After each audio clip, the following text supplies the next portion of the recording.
మెదక్ జిల్లా రామాయంపేటలో 16,02,000 రూపాయల నోట్లను పోలీసులు స్వాధీనం చేసుకున్నారు. వాహన తనిఖీలు చేస్తున్న పోలీసులు కారులో 16 లక్షల రూపాయలను హైదరాబాద్కు తరలిస్తుండడాన్ని గమనించి పట్టుకున్నారు. రామాయంపేటకు చెందిన రాజు, శ్రీనివాసును అదుపులోకి తీసుకున్నారు. ఈ డబ్బును ఎందుకు తీసుకెళ్తున్నారనే కోణంలో విచారణ జరుపుతున్నారు.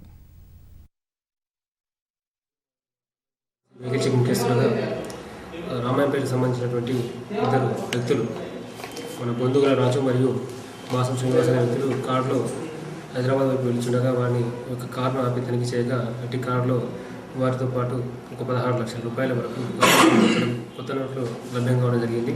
అట్టి నోట్ల గురించి వివరాలు అడగగా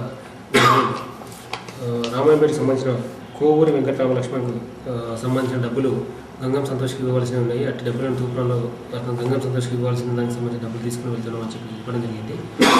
ఇట్టి డబ్బులు కొత్త నోట్లు కావడం వల్ల ఇవి ఏ విధంగా వారికి లభ్యమైనవో తెలుసుకోవడం గాను ఇటు డబ్బులను మేము స్వాధీనపరచుకొని పంచనామా చేసుకొని స్వాధీనపరచుకొని తదుపరి విచారణ జరిగిన తర్వాత తదుపరి చర్య తీసుకురాబడుతుంది.